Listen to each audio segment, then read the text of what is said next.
ඉන්දිය premier league 20 විශේෂ තරඟාවලිය සමාරම්භය සංවිධානය කරමින් සන්රයිසර්ස් හයිඩ්‍රාබාද් හා ගියවර ලෝක ශූර රොයල් චැලෙන්ජර්ස් බැංගලෝර කණ්ඩායම් අතර අද රාත්‍රී 7ට බැංගලෝරෙහි චින්නස්වාමී ක්‍රීඩාංගණයේදී පැවැත්වීමට නියමිතයි.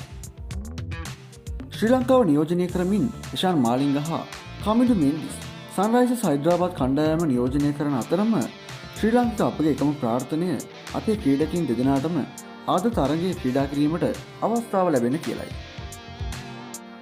මේ අතර IPL 2020 තරඟාවලියට මේ දක්වාම විදේශ ක්‍රීඩකයන්ගේ පැමිණීම ඉතාම මන්දගාමී තත්ත්වයක පවතින බවත් තාමත් කණ්ඩායම හා එක්ව නොමැති මිචෙල් ස්ටාර්ක්ගේ පැමිණීම පිළිබඳව නොයෙක් කටකතා ලෝපුරා ක්‍රීඩා මාධ්‍ය තුළ අසන්නට ලැබුණා.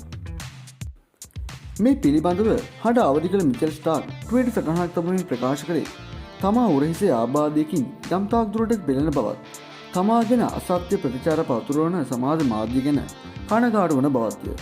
ඔහු වැඩිදුරටත් පවසා සිටියේ ඉතාම ඉක්මනින් දිල්ලි කැපිටල්ස් හා එක් වන බවත්ය. මේ අනුව දුෂ්මන් චමීරට මුල් තරඟ කිහිපය තුළ අවස්ථාවක් හිමීමට බොහෝ ඉඩකඩක් පවතින බවත් චමීරට දක්ෂතා දැක්වීමට හැකියාව ලැබුණහොත් කණ්ඩායමේ ඔහුගේ ස්ථානය රැකෙන බව නම් රහසක් නොවේ. මේ පිළිබඳව ඔබගේ අදහස් කුමක්ද? ඔබගේ අදහස පහතින් කමෙන්ට් කරන්න.